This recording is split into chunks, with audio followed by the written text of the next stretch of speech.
poder do pecado reinou, inimigo de Deus eu nasci, um miserável.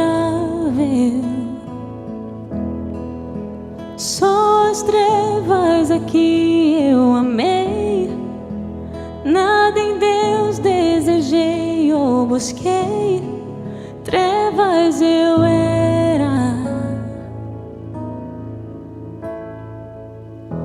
Sim, graça eterna e soberana me alcançou, chamou-me, buscou-me, a graça superabundou.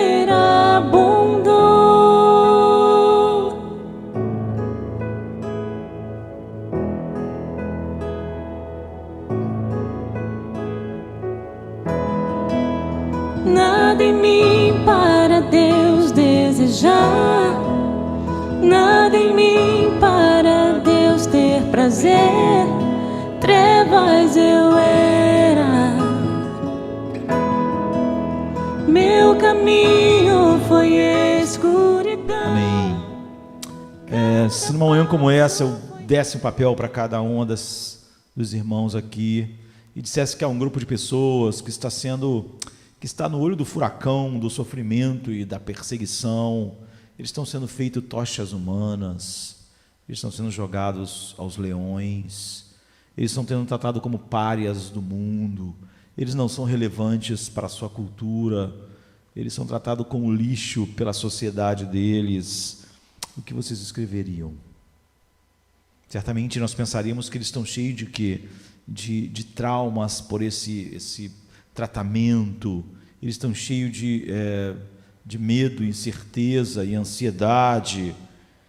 E o que vocês queriam? O que você falaria para pessoas assim? Se nós tivermos a sabedoria do mundo, certamente nós começaremos a escrever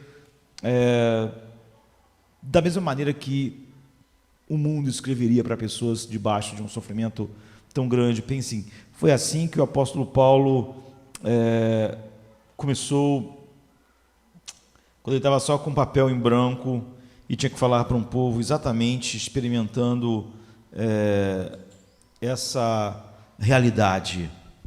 E Paulo diz assim, ele começa dizendo: eu, Paulo, servo de Cristo, chamado para ser apóstolo, e diz: separado para o Evangelho de Deus.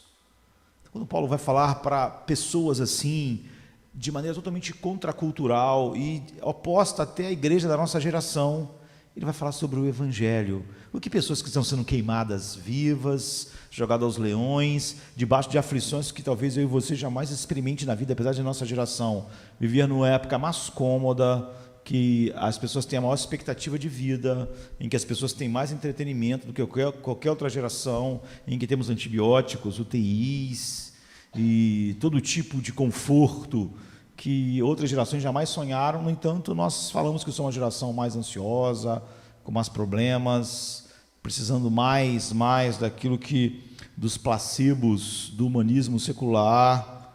Então Paulo faz algo que é muito comum ao apóstolo Paulo. O apóstolo Paulo tem a maior visão do plano de Deus do que qualquer outro homem já teve. Ele pode até falar assim, segundo o meu evangelho, de tal maneira que o evangelho foi revelado através dele. E ele tem sempre o apóstolo Paulo é tão saturado do evangelho, ele que sofria tanto quanto essas pessoas, que ele nunca tinha visto, para quem ele está escrevendo, na sua maioria, ele é tão saturado do evangelho que ele vai escrever o maior tratado sobre o evangelho. Ele vai dar o evangelho, que é a carta aos romanos, àquelas pessoas. Mas o apóstolo Paulo, antes de falar dessa maneira completa, profunda, ele sempre gosta de fazer pequenos resumos, toda hora ele faz isso, em todas as suas cartas. Ele dá pequenos resumos, é como se eu pedisse a alguém que fala assim, fale o evangelho em poucas palavras. E quando você entende muito de uma coisa, você pode falar daquilo com muitas palavras ou horas, e você também é capaz de fazer resumos que contêm realmente a substância daquilo, e Paulo gosta de fazer isso, ele gosta de comprimir num espaço diminuto aquilo que ele vai falar de maneira grande, e ele gosta dessas sinopses concisa. Muitas das vezes, quando eu vou ver algum programa ou algum seriado, não sei, você vai ler a sinopse e você acaba de ler e você não entendeu nada do que vai acontecer. Não é? É muito incipiente, mas o apóstolo Paulo não é assim. Não é? Eu já disse que perguntaram a Lutero por que ele pregava sempre o evangelho, domingo após domingo, semana após semana, já que ele não pregava só os domingos. E ele disse: é porque vocês sempre esquecem o evangelho. A igreja sempre esquece, ela tem que ouvir de novo. É por isso que a ceia foi instituída. Nós precisamos de novo ouvir o evangelho. E Paulo, além de falar do evangelho, além de ele achar que essas pessoas que estão sofrendo todo esse tipo de abuso, de violência, o que eles precisavam era do evangelho, e que o evangelho seria suficiente para que eles pudessem lidar com parentes sendo mortos, eles mesmos sendo torturados, eles vivendo sob uma tensão contínua. Eu vou morrer hoje, vão me prender, vão tirar meus bens, vão me jogar aos leões, vão fazer de mim uma tocha viva. Ele sabia, o evangelho é totalmente suficiente. Então, antes de fazer esse grande tratado, ele já começa fazendo essas sinopses para essas pessoas. Então ele diz: separado para o evangelho de Deus. E nós corremos um grande risco. Aquilo que Lutero estava dizendo, aquilo que a gente faz sempre, nos coloca. A gente acabou de cantar um hino para que eu quero voltar ao primeiro amor, não é? É o que Deus disse à igreja dos Efésios. Nós temos um risco de ficar muito familiarizados com essas coisas, de tal maneira que nós podemos reunir domingo aqui e quinta-feira aqui. Eu quero lembrar os irmãos que nós temos culto às quintas-feiras, às vezes a igreja esquece. Nós nos reunimos aqui e nós podemos estar no piloto automático, falar sobre essas coisas, muito familiarizado com as palavras. Elas não querem dizer para nós mas aquilo que elas devem dizer. Nós podemos dizer que nós fomos filhos da ira, que Deus nos elegeu na eternidade, como estamos falando sobre qualquer coisa, não é? Familiarizados, e a palavra evangelho pode ficar assim para nós. Se você perguntar à pessoa o que significa o evangelho, ela pode falar, ela pode dar o significado da palavra, mas certamente nós não nos reunimos para lembrarmos a nós simplesmente significado de palavras. Qualquer homem natural pode entender o significado das palavras, porque ela tem ela passa uma mensagem que é racional e qualquer mente pode entender. Então o evangelho quer dizer boas novas, quer dizer boas notícias. E é isso que nós esquecemos o tempo todo. É isso que o Lutero estava dizendo: vocês esquecem o evangelho, e a vida de vocês muitas das vezes mostra que vocês esquecem. Paulo está dizendo: olha, se vocês aí em Roma, vocês realmente não esquecerem o que é o evangelho, ser jogado aos leões não vai ser um problema. E viver nessa expectativa de se vai ser ou não vai ser, não vai ser. Você vê ele diz assim: não importa, não é, o que vai acontecer com o meu corpo, ele diz, se eu vou ser solto ou vou continuar preso, contanto que eu possa glorificar a Deus. Ele diz: o evangelho faz isso. Você não vive nessa expectativa e sendo esmagado por essas expectativas. Então nós gostamos de saber o sentido exato. Tem pessoas que depois de viverem anos no evangelho sem conhecer o evangelho, elas ficam obcecadas, não é? Simplesmente por muita informação. Há pessoas que botam sempre foto de quantos livros elas têm, que elas nem leram aqueles livros, mas elas já estão querendo comprar outros. Eu nunca consegui entender isso. Ter uma biblioteca é importante, mas a Bíblia é a biblioteca do Espírito Santo. E ler um livro sobre a Bíblia não é a mesma coisa que ler a Bíblia. Para cada tempo que você passa com um livro escrito sobre a Bíblia, você passa mais tempo com a própria Bíblia. Não é? Porque é óbvio que um livro sobre algo não pode ser melhor do que algo. Se você gosta de praia, você pode ler livros sobre praia, a pessoa que foi à praia, o expert em praia, mas a ideia de que ler sobre isso não faz você mesmo querer ir na praia é um absurdo completo. Então, ler livros sobre a Bíblia não é uma coisa que ler a Bíblia. Tem gente que nunca lê a Bíblia, só lê livros sobre a Bíblia. alguém falando sobre a Bíblia, ela mesmo. É como se você lisse só livros de culinária, mas você não fosse comer o pão, da qual você tem acesso. Então as pessoas começam a querer descobrir os significados das palavras, simplesmente isso não faz nada, não é? Porque nós temos interesse pelos significados, para conhecermos exatamente o que é o Evangelho, quais são suas doutrinas, e, por fim, tudo termina no estudo da palavra. Se a pessoa não tem um amor desmedido pela igreja, não tem um amor desmedido por Cristo, todas aquelas palavras e todos aqueles significados pouco mais são do que um completo desperdício na vida delas. Não prepara ela para o que Paulo está dizendo que o Evangelho prepara o homem. O Evangelho faz o homem poder viver num contexto em que ele está sempre sobre perigo, estresse gigantesco de poder ser morto, queimado, jogado aos leões e ter paz. Isso é o que o Evangelho faz.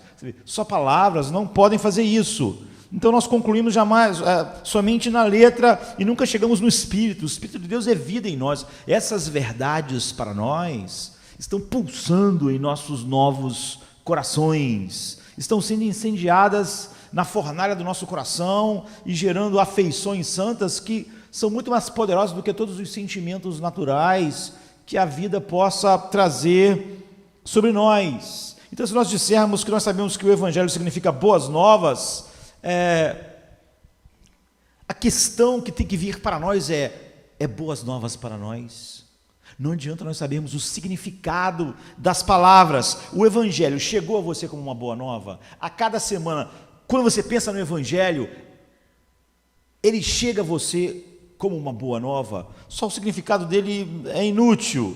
Seria nosso contato com o Evangelho um mero conhecimento do que as palavras querem dizer, ou realmente nós estamos experimentando o que as palavras descrevem? Boas novas de grande alegria. Eu sei que hoje as pessoas combinam, é possível o Evangelho e a pessoa ter um espírito perturbado, um espírito angustiado. Como nós vimos Isaías dizer, ele nos dá veste de louvor ao invés de um espírito, ou seja, o que caracteriza a nossa vida não é a angústia, num mundo cheio de angústia.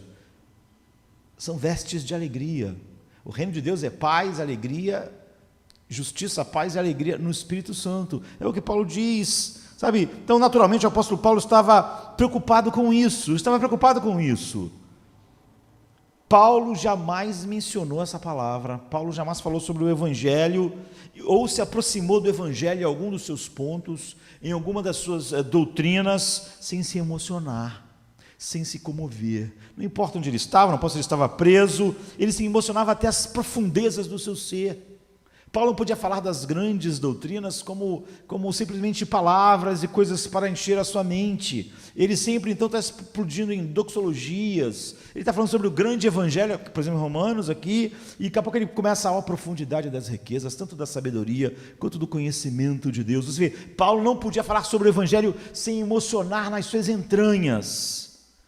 E eu acredito que ele está introduzindo essa palavra aqui para estabelecer contrastes para essas pessoas, que ele sabia que viviam, eu diria assim, no pior lugar do mundo, já que Roma é a capital. Se o evangelho é perseguido, se o evangelho lá é o coração, é onde o Império Romano é governado, é como se você não só vivesse sob o governo do ISIS, mas você vivesse na capital deles.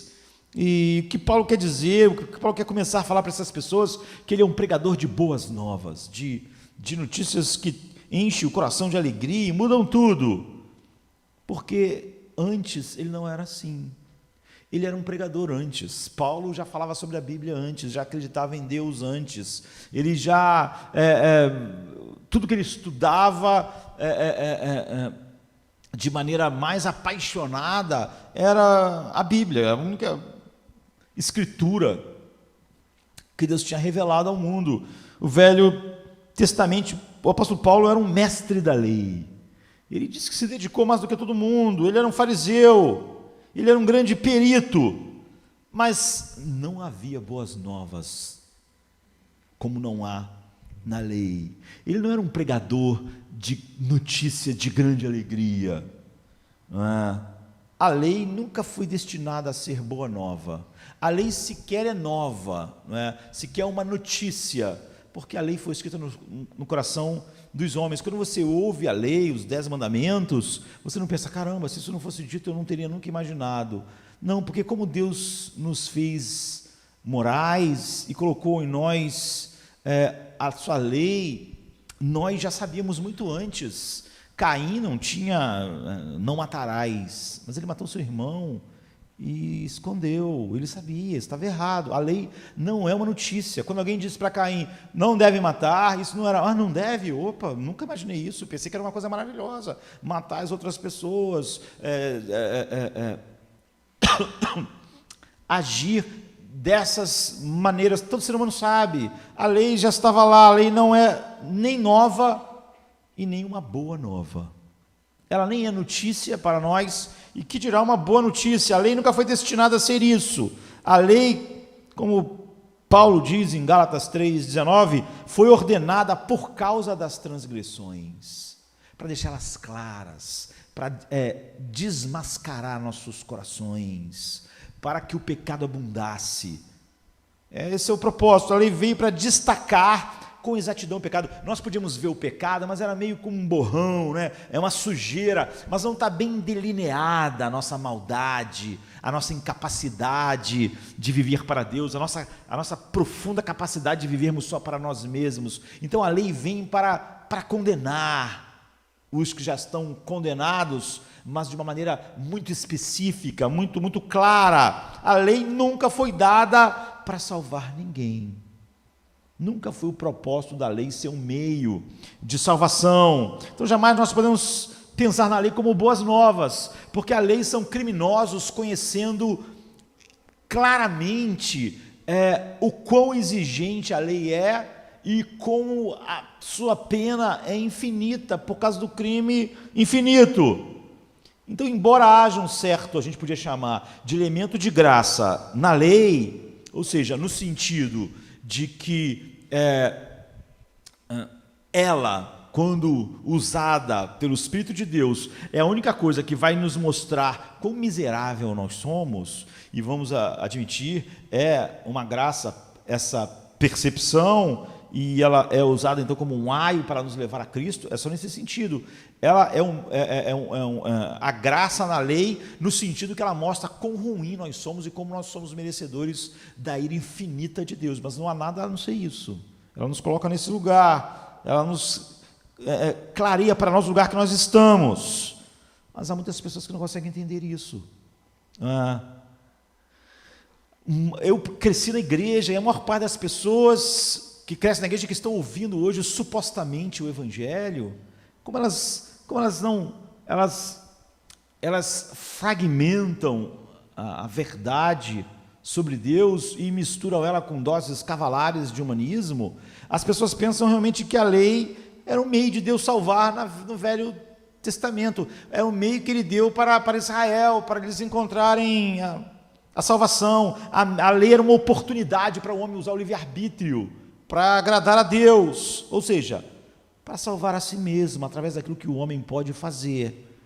Mas o apóstolo fará um grande esforço na carta aos Romanos, e ele só está começando, para mostrar que essa é uma compreensão trágica da lei, e que misturar a lei e o Evangelho é trágico, mortal, e deixa o homem perdido.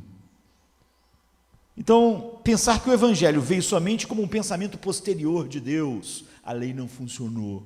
Nós tínhamos uma expectativa de que as pessoas obedecessem a lei, pela lei pudessem ser salvos, mas ela não funcionou, as pessoas não são salvas pela lei, elas não estão obedecendo. Então, ela é muito dura, talvez, para o homem usar o seu livre-arbítrio, não é suficientemente apelativa. Então, essas pessoas, e isso caracteriza o que é o suposto evangelho hoje, o evangelho é um abrandamento da lei, para que o homem agora possa, enfim, usar seu livre-arbítrio para ser salvo, que ele possa fazer algo por ele mesmo, porque agora as coisas ficaram um pouco mais fáceis. E isso é óbvio que é entender mal a lei e entender mal o evangelho, e não querido, se você não compreende o Evangelho, essa ideia é tão comum, mesmo no meio reformado, aquela pessoa não compreende o Evangelho, mas ela creu, se ela creu, ela não creu no Evangelho. Se você disser para mim que uma pessoa não consegue compreender algo, mas creu, o nome disso é fideísmo. Se você crê no que você não entendeu, você simplesmente está apto a crer em qualquer maluquice, porque você só pode crer no que você entende. Se você crê no que você não entende, você não sabe explicar no que você creu. E se alguém perguntar, o que você creu? Ele não sabe. Eu disse que Paulo podia fazer esses breves resumos do Evangelho, porque eu sei em quem eu tenho crido.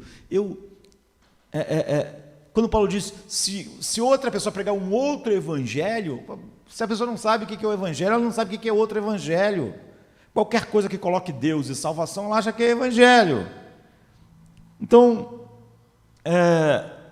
Paulo, ele era um mestre da lei, ele era um arauto do trovão da lei de Deus, mas ele diz, não mais, eu não prego mais a lei, eu não sou mais quem eu era, eu nasci, fui criado, fui ensinado a ser um mestre da lei, e eu era o melhor, mas eu não sou mais o mestre da lei, agora eu sou um arauto de boas novas, agora eu fui separado para o Evangelho de Deus. Isso é estar tão distante do que eu era quanto é possível. Então, nós temos que entender que o Evangelho sequer, indo além dessa diferença do que a lei, o Evangelho sequer é meramente dizer para as pessoas que Deus vai perdoar pecados. Deus perdoa. Se você pedir perdão, Deus perdoa pecados.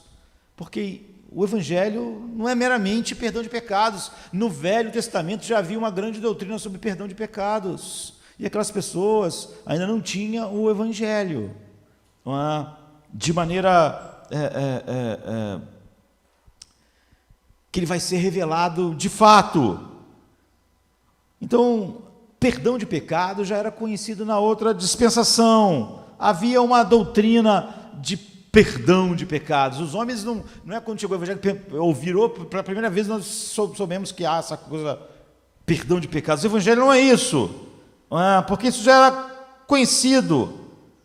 Há uma grande doutrina de perdão de pecados no Velho Testamento. Então, se você falar que aquilo que é peculiar do Evangelho, é óbvio que o Evangelho traz o perdão, finalmente, dos pecados, de tal maneira que mesmo em qualquer época assim as pessoas eram salvas, mas se você quiser olhar isso como uma coisa peculiar, você perdeu.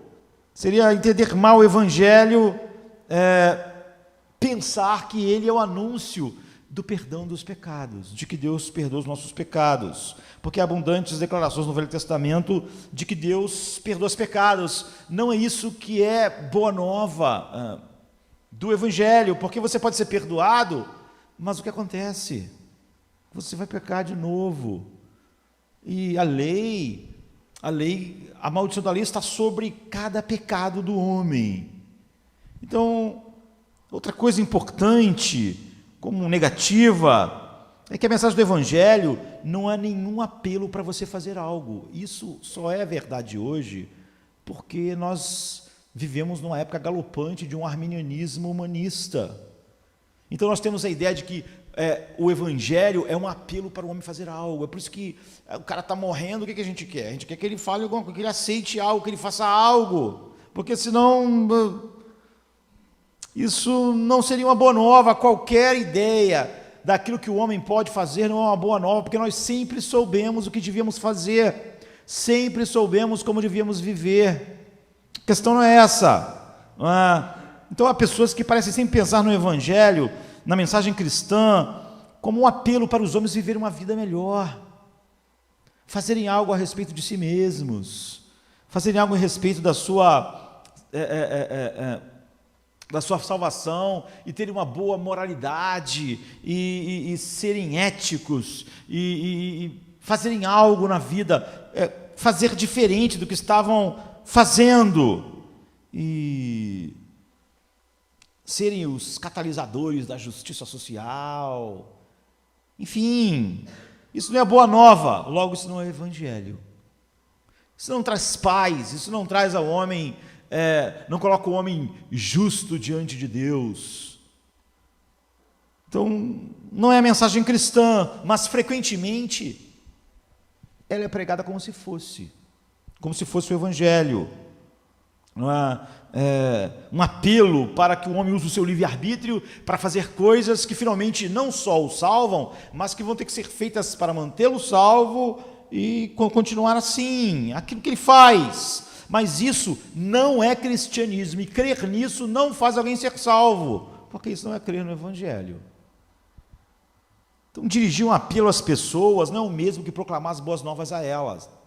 E tudo que as pessoas fazem é dirigir apelo às pessoas. Elas não pregam o Evangelho, depois elas dirigem apelo às pessoas para elas fazerem algo, tomarem determinadas posições, falarem que acreditam em determinadas coisas, simplesmente que elas sequer entenderam, porque sequer foram pregadas.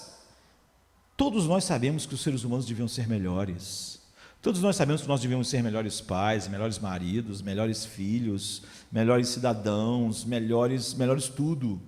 Todos nós sempre soubemos disso, isso não é novidade para nós. Alguém falar para nós como nós devíamos ser melhores cidadãos na sociedade, em nossos lares, em nossos trabalhos. Isso não é boas novas para nós, dizer que nós devemos ser melhores. Nós sempre soubemos e nunca fomos melhores. E que devemos fazer um grande esforço nessa direção. Na verdade, isso é exatamente o oposto do que é o Evangelho. Isso não é nova, isso não é boa nova, isso não é o Evangelho. Você está na lei, você está falando sobre ela. Paulo diz, porém, que ele é um proclamador do Evangelho. Ele foi separado para isso. Ele foi separado para essas boas novas, ele foi exortado a dar boas novas. Então o que é? Obviamente é algo muito especial, já que ele era um mestre da lei e nunca tinha sido um arauto das boas novas. E é o que Paulo vai fazer nessa carta, ele vai expandir isso.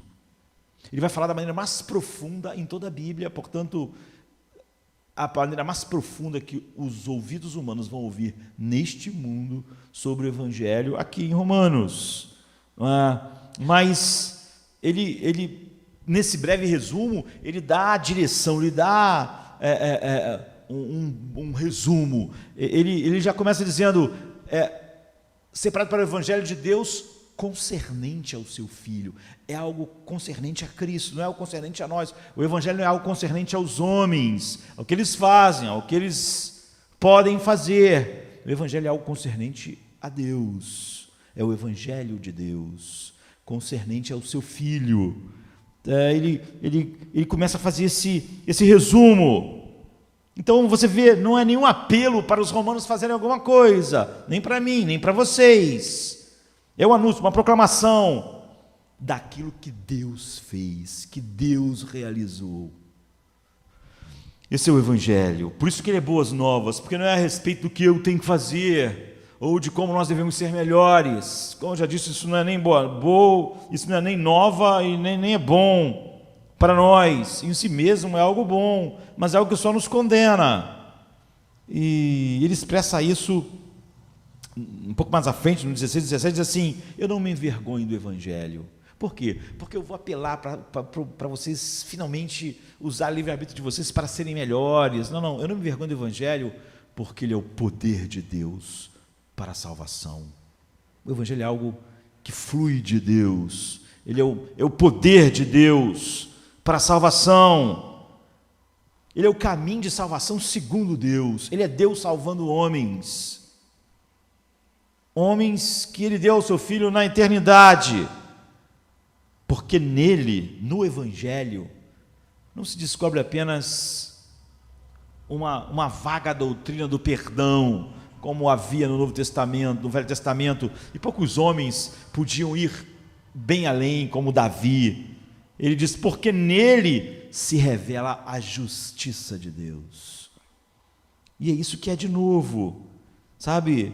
É isso que não tem no Velho Testamento, apesar de uma doutrina de perdão estar lá. O perdão está lá, mas o Evangelho fala sobre essa plena justiça de Deus no homem. vinda de Deus. É por isso que Paulo, quando compreende isso, ele fica totalmente comovido. É por isso que ele não pode falar disso sem se comover. É por isso que isso é boa nova para ele realmente, não são palavras. O que no dicionário quer dizer? Não, o coração dele age, reage quando você recebe novas. Quando alguém diz para você, quando alguém dá para você boas novas, olha, o exame aqui que você achou que estava com câncer, não é câncer. Aquilo é uma boa nova, aquilo faz uma diferença enorme. Então, Paulo diz, a sensação de boa nova, maior do que qualquer outra coisa que o mundo pode dar, flui do Evangelho. Então ele diz, não me envergonho. Ele está só dizendo de uma maneira negativa que ele, pelo contrário, ele, por exemplo, quando ele vai falar com a capital do mundo, tão requintada, tão rica, tão cheia de cultura como Roma, ele não se envergonha do Evangelho. Ele está dizendo, na verdade, que ele se gaba do Evangelho, que o Evangelho é algo que, por exemplo, ele fala em Gálatas 6, longe de mim esteja me gloriar em qualquer coisa que não seja na cruz de Cristo. Ele está dizendo isso de uma maneira negativa, não é? É uma figura de linguagem, não me envergonho. Eu, pelo contrário, estou absolutamente emocionado. Meu coração está completamente capturado pela beleza daquilo que o Evangelho é. Então, esse é o primeiro aspecto do Evangelho, nesse pequeno resumo que ele faz. É algo que, conforme a Bíblia, sempre caracteriza aqueles que realmente têm um coração, que compreenderam o Evangelho e que o Espírito Santo fez algo que é muito mais do que compreensão de palavras, do que o Evangelho quer dizer no dicionário. Se você vai no Velho Testamento, você vai ver que sempre que a Bíblia fala sobre o Evangelho, sobre aquilo que Deus ia fazer, o lirismo, ele é enorme. A Bíblia começa a falar sobre coisas incríveis quando fala sobre o Evangelho, sobre árvores batendo palma, sobre rios cantando. É o exagero para mostrar como isso realmente é saturado de alegria. Por exemplo, Isaías 35 diz assim, o deserto e a terra ressequida vão se regozijar. Isso é o que o Evangelho faz. Quando a Bíblia fala lá no Velho Testamento sobre o que Deus vai fazer, sobre o Evangelho, sobre Cristo, é isso, o ermo exultará e florescerá como a tulipa. Com 5 pontos, não, isso não está aqui. O ermo exultará e florescerá como a tulipa, irromperá em flores, mostrará grande regozijo e cantará de alegria. A glória do Líbano lhe será dada, como também o resplendor do Carmelo e de Sarão, e então verão a glória do Senhor e o resplendor do nosso Deus. Não é o que Paulo diz em 2 Coríntios, o Deus disse muito cegou eles, mas a nós, Deus disse haja luz, e nós vimos a glória de Deus na face de Cristo. E, por exemplo, Isaías 55, quando ele fala sobre o Evangelho, ele diz, todos que têm sede, vinde às águas, os que não possuem dinheiro, venham e comprem, comam, venham e comprem vinho e leite, sem dinheiro e sem custo. Começa esse lirismo todo. A Bíblia diz o quê? Quando Isaías, por exemplo, vai falar sobre isso, os coxos vão saltar de alegria, a estéril vai cantar de júbilo, todos os homens estarão regozijando junto com as árvores que vão bater palmas. Essa é a nota, isso é Evangelho, você vê, realmente cheio de alegria. O Evangelho sempre introduz esse ponto de adoração, de louvor, de júbilo. Por isso que o reino que Deus trouxe é justiça, porque nele se revela a justiça de Deus, paz e alegria no Espírito Santo. Então, no Evangelho segundo Lucas, por exemplo, no capítulo 2, no início, o que acontece? Os anjos aparecem para os pastores e dizem, nós trazemos novas de grande alegria. Todos esses homens eram judeus, todos eles conheciam a lei. Novas de grande alegria. Essa é a nota de boas novas do Evangelho. A Bíblia diz que depois que os pastores foram ver o que os anjos disseram, diz assim, eles voltaram glorificando e louvando a Deus por tudo que tinham ouvido e visto. Essa é a apresentação do Evangelho, em todo lugar. É isso que Paulo está dizendo. Como eu disse a vocês, se você vai escrever uma carta para pessoas que estão sendo jogadas aos leões, queimadas, debaixo de uma grande tensão, vou estar vivo amanhã ou vou estar sofrendo violência? Vou estar publicamente sendo exposto, minha vida estará protegida. Paulo começa com o Evangelho, ele vai falar só sobre o Evangelho. Glória a Deus nas alturas, paz na terra, boa vontade para com os homens, é isso que é o Evangelho. Mas você lembra quando a lei foi dada? Há algum elemento assim? Você pode voltar em Êxodo e olhar quando a lei de Deus foi revelada, o trovão do Sinai, a escuridão, o temor, o pavor, o medo. Ninguém pode tocar na montanha, senão morrerá. Você pode olhar, tanto no Velho ou em Hebreus, o povo de Israel dizendo: peça a Deus para não falar mais conosco, nós estamos apavorados. Você lê até a Bíblia dizendo: Moisés ficou com medo como o povo, ninguém queria mais ouvir Deus falar, estavam todos aterrorizados. Isso é a lei. Você vê quão diferente é. Pois bem, a questão é que nós não podemos e nem precisamos continuar expandindo isso agora. A questão para nós agora é assim que o Evangelho chega a você. Cada vez que você pensa no Evangelho, você se enche de alegria. Você conta os dias para estar aqui cantando o Evangelho com a igreja? Você quer que chegue quinta-feira logo? Você organiza a sua vida para estar aqui às quintas-feiras, aos domingos, teu coração está cheio de júbilo. Talvez como as pessoas que estão indo para o Maracanã agora. Maracanã hoje, por exemplo, tem um jogo 11 horas da manhã no Engenhão. E vai ter jogos pelo Brasil inteiro. Você tem uma alegria muito maior do que eles. Eu lembro que às quarta-feira agora, não sei se foi essa quarta ou outra, acho que quarta-feira agora, eu estava no Maracanã e tinha lá quase 60 mil pessoas. Na quarta-feira, o jogo começava às 15 para as 10 da noite, acabava meia-noite, uma multidão. Ninguém, em momento nenhum, sentou no Maracanã, ninguém. Não é porque alguém mandou, mas vamos ficar de pé? Ninguém mandou ninguém ficar de pé. As pessoas não conseguem sentar, só para ver o Flamengo empatar. Só para isso, pagaram, foi caro, as pessoas estavam lá. Ninguém precisa ficar chamando elas. Gente, tem jogo. Lembre que tem jogo. Você tem que ver o jogo. Não, as pessoas estavam lá. As pessoas estavam em filas. As pessoas foram nos trens. Trens chega cheio, metrô chega cheio, os carros chegam cheios. Você leva às vezes 1 hora para sair de lá por causa do trânsito horroroso que é. Ninguém está triste. Ninguém diz que na quinta-feira tem trabalho. Elas estão cheias de... Elas estão empolgadas. Eu estava tanto no Maracanã na quarta-feira quanto na noite de quinta-feira aqui. Me desculpe, queridos, mas é o oposto.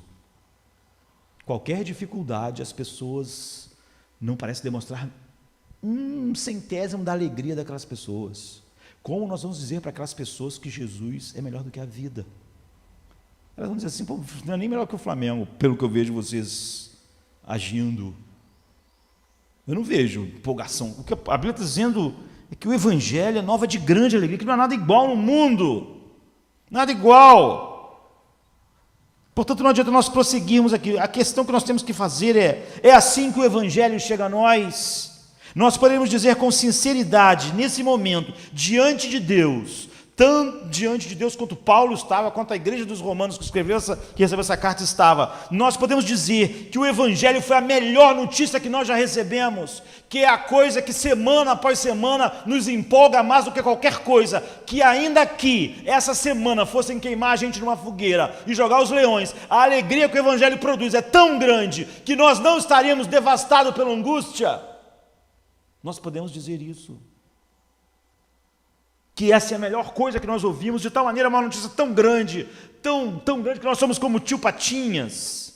Eu não sei, o tio Patinhas é velho, não sei se as pessoas... O tio Patinhas tinha uma caixa forte, assim. Ele não só tinha dinheiro, queridos, ele tinha um trampolim, ele mergulhava no dinheiro, nadava no dinheiro. Ele se regozijava, ele queria ficar olhando para aquilo, contando, ele tinha a primeira moedinha. É uma relação assim... Você pode, aí onde você está agora, diante de Deus, como Paulo estava diante de Deus, como a igreja dos romanos estava diante de Deus, de que o Evangelho é a melhor notícia que você já recebeu. Que vez após vez, quando você pensa no Evangelho, o teu coração fica enternecido, como Paulo. Que você não vê a hora de estar reunido Não é como as pessoas, que pena que o Flamengo joga uma vez aqui, outra fora, uma vez aqui, outra fora, de tal maneira que eu só posso ver um e não ir dois. Ou você é uma pessoa que pensa, um culto já é muita coisa, um culto é demais, não é? Essa semana, você ouviu uma notícia melhor que o Evangelho? Alguma coisa te empolgou mais? Alguma coisa, você está esperando alguma notícia que vai te empolgar mais do que o Evangelho te faz isso contigo? Alguma coisa, você está desanimado essa semana porque você estava esperando que alguma coisa te animasse? Que o Evangelho não pôde fazer? Nós inventamos cristãos que morrem de desespero e agonia, que tem espírito angustiado. Nós inventamos que existem cristãos assim. Aqui estão as pessoas em Roma. Você acha que elas têm motivo para estresse? Você acha que ser queimado vivo é um motivo para estresse? Você acha que ser jogado aos leões é um motivo para estresse? Ser tratado como lixo e pária é motivo para estresse? Então não venha dizer que você tem motivos para estresse, que os romanos que estão recebendo a sua carta não têm. Então eu estou chegando à conclusão de que, se eu e você, se nós não pudermos dizer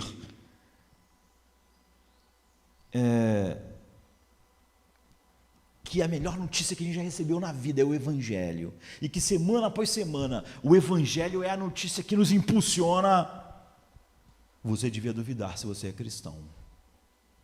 Eu sei que nós vivemos uma época hoje, porque o homem psicológico, tudo que ele quer é ser feliz, e tudo que nós queremos é dizer para as pessoas, fique bem, está tudo bem com você. Por isso que eu já disse, que várias pessoas quando chegam para mim, essa pessoa não sei se eu sou salvo, a primeira impulso de todo mundo é dizer, que isso, você fiquem tranquilo, porque todo mundo quer que outras pessoas se sintam bem. Se nós não podemos dizer que o Evangelho é essa notícia de alegria que domina os nossos corações, nós devíamos duvidar muito de que nós somos cristãos. Porque é totalmente oposto do que a Bíblia diz. Ou essa é a maior boa nova que você já ouviu, ou não é. Se existe alguma coisa que vai fazer sua vida maravilhosa, que não é o Evangelho, se você está esperando receber notícias que vão impulsionar a sua vida, que você ainda não recebeu, mesmo conhecendo o Evangelho, você deve duvidar se você é cristão. O fato é que para um cristão não existe nenhuma notícia que possa ser uma nova melhor, maior e de grande alegria do que o Evangelho. Então, se você não está ciente de que o Evangelho é uma boa nova, mais grandiosa do que qualquer outra coisa, capaz de que quando o homem realmente tem um coração aberto para Deus, para o Evangelho, de enfrentar ser queimado vivo, ser jogado aos leões, ser morto como Paulo vai ser, e como grande parte dessas pessoas também serão, se você não está ciente de que o Evangelho é a melhor notícia que o homem já ouviu, que você já ouviu, de tal maneira que você fica muito mais empolgado com as receitas do humanismo secular. Isso pode ter muitas razões. Uma delas é porque você tem um senso totalmente imperfeito da sua pecaminosidade. E é óbvio que na medida que eu tenho um senso imperfeito da minha pecaminosidade, eu não posso ver o Evangelho com a grande alegria que ele é. Se você pensa, porque se as palavras que nós usamos são só palavras num dicionário, a ira infinita de Deus. Se você falar sobre a ira infinita de Deus e isso não te causa nada, é óbvio que também a salvação dela não te causa muito. A visão que as pessoas tiveram da lei no Monte Sinai era totalmente aterrorizante. A ideia de que era possível receber uma justiça que satisfizesse aquela lei era a coisa mais feliz do mundo. O Evangelho não é uma boa nova se você tem uma visão pequena do pecado. E nós vivemos uma geração que cada vez tem uma visão menor do pecado. É óbvio. Nós chamamos tudo de síndromes, tudo de problemas psicológicos. O mundo psicológico não acredita no pecado. Não existe o pecado na mente dos homens que formataram os problemas da alma do homem. Então é óbvio. Eles nunca sentem a necessidade desesperada de ajuda. Portanto, essa ajuda não pode ser muito... Eu, por exemplo, se alguém me oferecer uma ajuda para uma coisa que não me interessa, que eu nunca nem pensei, eu não vou ficar empolgado, eu não quero fazer isso, por que eu vou querer ajuda para isso? E por que essa ajuda ia ser uma ajuda que eu ia ver como a minha salvação da minha vida, se essa coisa não tem a menor importância para mim? Então, os que se julgam capazes de alguma maneira acertar-se com Deus e não consegue enxergar quem Deus é, a glória que lhe foi, que lhe é devida, a ira que está sobre o homem de fato. Se o Espírito Santo não levou o homem até esse lugar, o Evangelho não é essa coisa que está incendiando o coração do apóstolo Paulo, uma compreensão inadequada da nossa pecaminosidade. Nós vivemos numa geração em que a igreja não acredita na depravação total. É óbvio que se eu acredito que eu sou totalmente depravado, uma maneira de lidar com isso é uma nova de grande alegria. Mas se eu acredito que em mim há coisas ainda boas, eu muito bem posso, com o orgulho peculiar da humanidade, achar que a partir dessas coisas boas eu posso colocar o pé ali e ser um trampolim para eu ser de fato, no fim, quem ocasionou a minha salvação pelo que eu fiz. E o Evangelho é só uma coisa que se encaixa nisso, não é o Evangelho bíblico. Então todos nós temos que examinar nós mesmos. Dizer que o significado do Evangelho é uma nova de grande alegria, a questão é, essa alegria?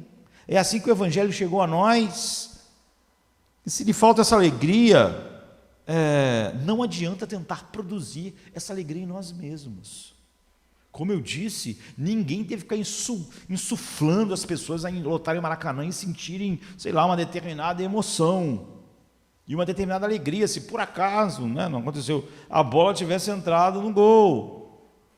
Ninguém tem que insuflar, fica alegre, rapaz, olha o que está acontecendo, ninguém precisa. Essas coisas não são insufladas assim. O que essa pessoa precisa de fato é ir à Bíblia, é ir à lei, é ser levado pelo Espírito Santo a constatar a sua pecaminosidade.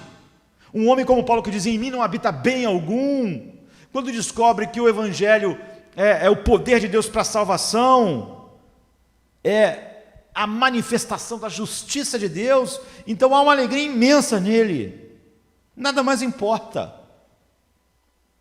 Para ele, as pessoas iam queimá-los, iam jogá-lo aos leões, iam botar Paulo na cadeia, nada importa. Ele diz, não tenho preocupação com o que vai acontecer com a minha vida, não tenho por preciosa a minha vida, já no final do livro de Atos, contanto que eu continue proclamando essa verdade que foi confiada a mim, o Evangelho. Mas quando nós colocamos nossos problemas da nossa alma como síndromes, então nós não nos sentimos miseráveis e que não habita nenhum bem em nós, pelo contrário, nós somos simplesmente pessoas que têm problemas, coitado de nós. Então o Evangelho é meramente uma coisa que vai nos ajudar a viver uma vida melhor, mas para que nós possamos sugar essa alegria das outras coisas, não é o Evangelho. Outra razão para a nossa falta de regozijo é nós não percebermos as consequências do pecado de fato. Eu estava dizendo para as pessoas, olha, Deus, Ele odeia o pecado muito mais do que odeia Satanás, porque Ele só odeia Satanás por causa do pecado, Ele não odeia o pecado por causa de Satanás, só que o pecado em Satanás e em você é a mesma coisa.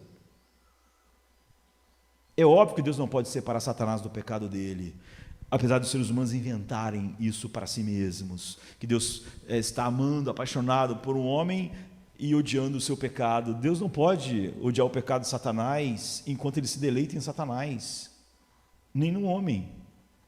Porque Deus não odeia Satanás por causa não odeia o pecado por causa de Satanás, mas sim o oposto, porque ele odeia o pecado, e pecado é aquilo que o coração dele produz, é verdade sobre os homens também. E quando você tenta encontrar maneiras de simplesmente livrar as pessoas das consequências, é porque você tem uma visão pequena das consequências do pecado. Você acha que realmente a consequência do pecado, a terrível consequência do pecado, é um homem morrer e não ficar num lugar ruim. Você não tem ideia do que o pecado é e de como o pecado é terrível, porque separa totalmente alguém de Deus. Então, outro aspecto que falta essa alegria, esse júbilo, essa nova de grande alegria ser para as pessoas, é a incapacidade de compreender a grandeza da salvação, queridos. A Bíblia diz que quando essa salvação fosse conhecida, então os rios iam bater palmas, a estéril ia cantar, ou seja, a esterilidade, que naquela época era ainda muito mais do que hoje um grande problema cultural, não ia ser. Aquela pessoa não ia ter aquilo que a cultura mais valorizasse, mas ela ia cantar de alegria. Por causa disso. Então, nós simplesmente temos a tendência de reduzir o evangelho a perdão, porque nós queremos levar as pessoas para o céu, não é? Então, nós colocamos a salvação e, apesar de algumas pessoas pregarem todas as doutrinas, ela coloca elas em lugares estanques.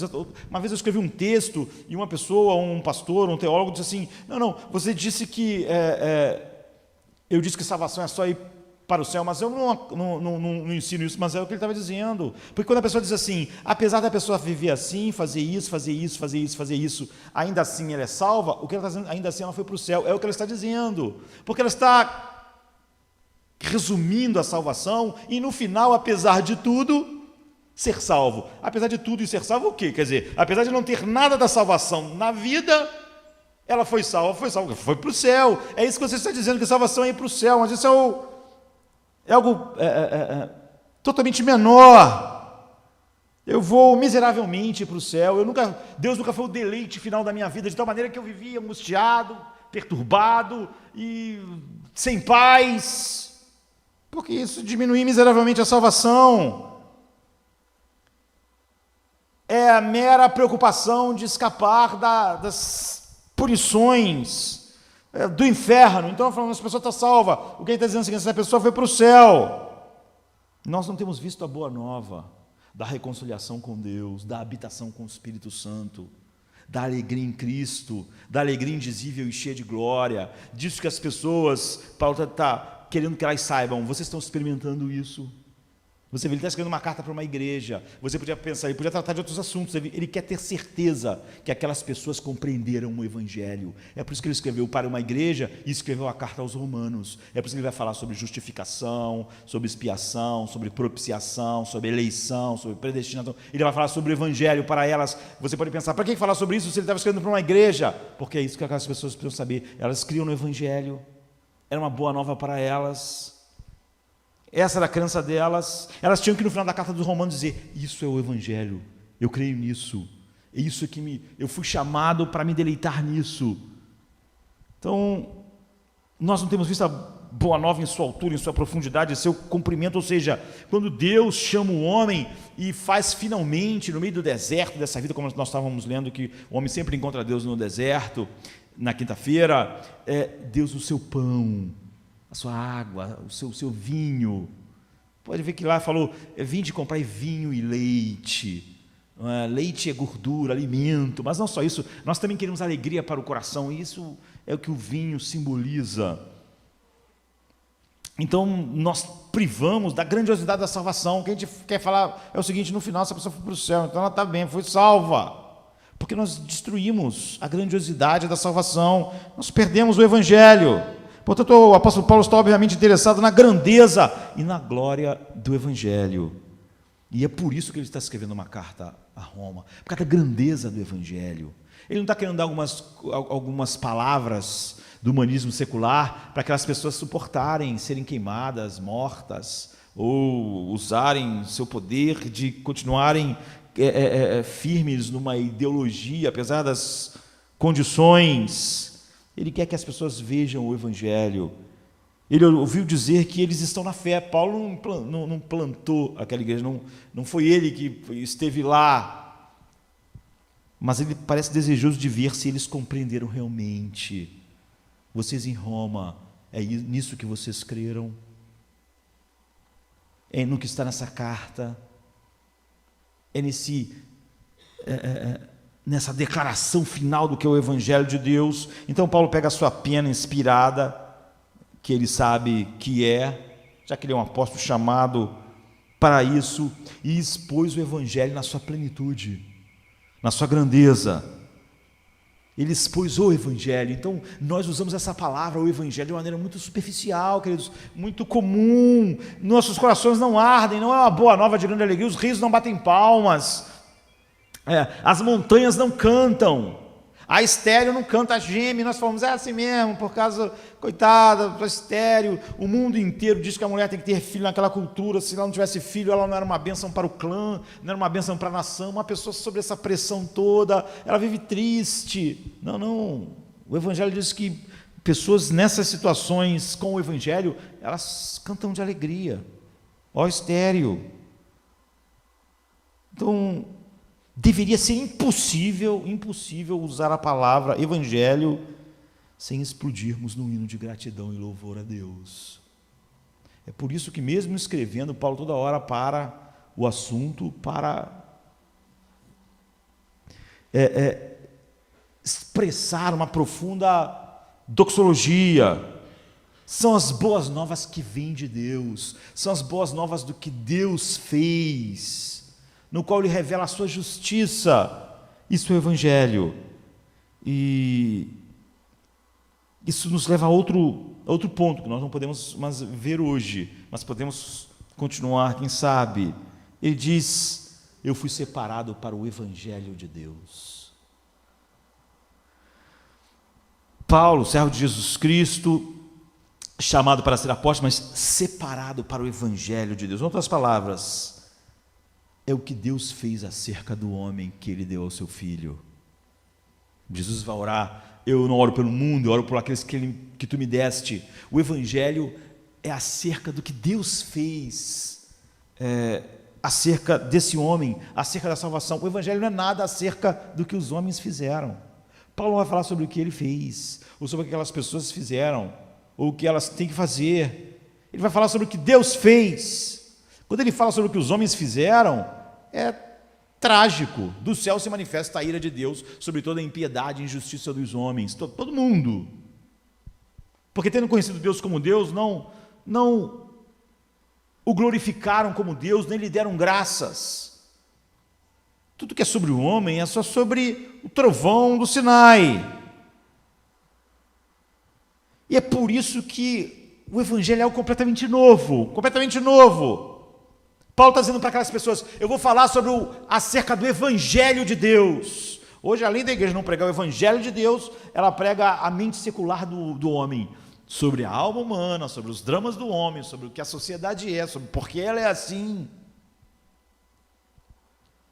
Paulo está dizendo, eu não vou escrever a respeito de alguma filosofia humana, eu vou falar sobre o Evangelho de Deus, sobre o que Deus fez. Eu não vou dar a vocês as minhas ideias pessoais sobre os problemas do mundo, sobre como a cidade devia ser melhor, como Roma devia ser uma grande cidade, como consertar as estruturas sociais, como melhorar o mundo. Eu não vou dar a vocês ideias pessoais quanto como se deve viver para melhorar o mundo, para melhorar Roma, até que a gente tenha uma sociedade assim, assada. Eu não vou dizer a vocês o que o homem tem que fazer, eu não vou dizer a vocês como o homem pode fazer as coisas, eu vou dizer a vocês somente o que Deus fez. É isso, é boas novas, porque é o Evangelho de Deus, é acerca do que Deus fez. Não tem nada a ver com o que os homens pensaram, com a ideologia humana, ou com a aplicação de alguma ideia humana para o homem. Pois bem, essa é a descrição, essa é a definição, ela é extraordinária. Eu penso que todos nós aqui nesta manhã concordamos. Há muitas outras descrições do Evangelho na Bíblia. Nenhuma delas encaixa com as explicações que as pessoas dão para aquilo que nós temos chamado de cristãos hoje. A Bíblia chama o Evangelho da paz, o Evangelho do reino, o Evangelho da salvação, o Evangelho eterno. Há muitos títulos designativos e adjetivos empregados junto com o Evangelho, mas certamente nenhum outro é mais utilizado e constantemente utilizado do que o que o apóstolo coloca aqui no início da sua carta: separado para o Evangelho de Deus. É algo a respeito de Deus. Finalmente não vamos falar nada sobre o que os homens fazem.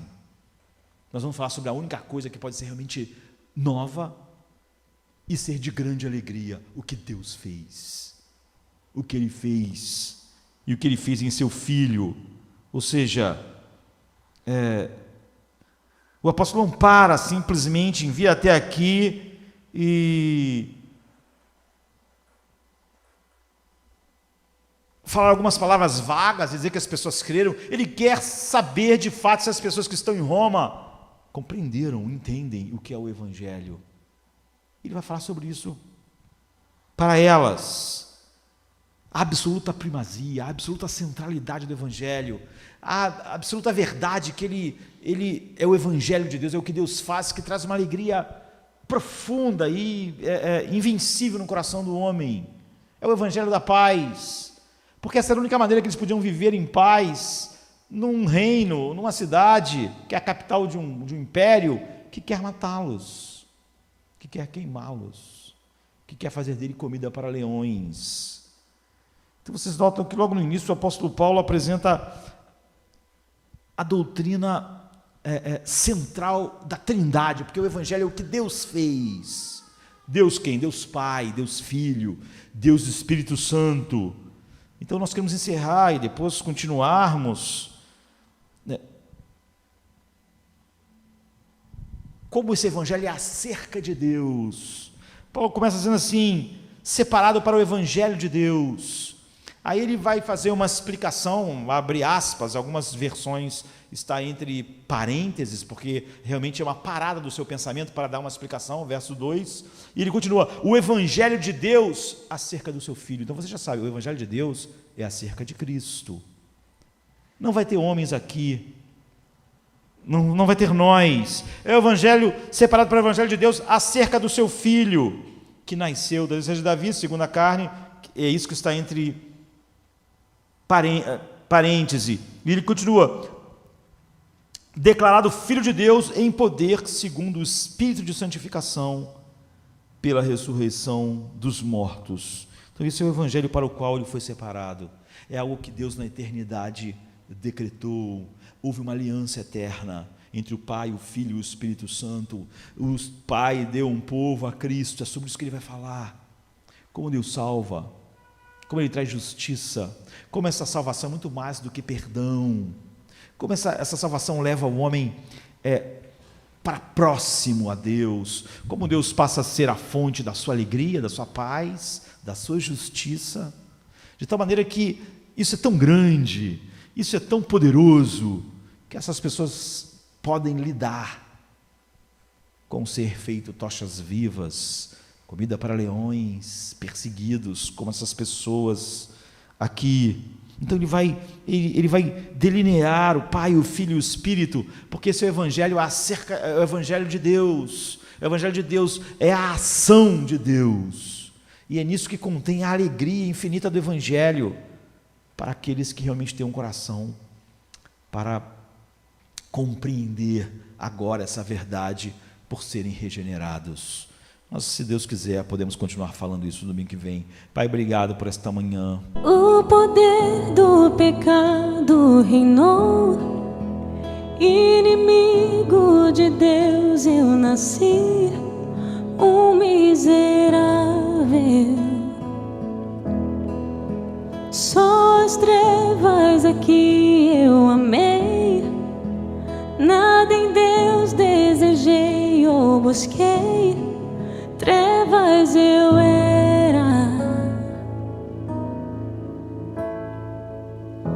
Sim, graça eterna e soberana me alcançou, chamou-me, buscou-me, a graça superabundou.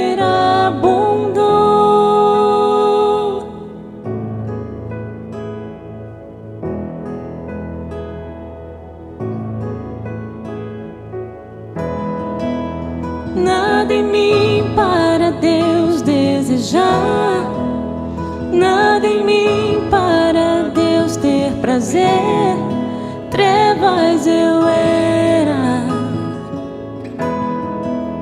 Meu caminho foi escuro.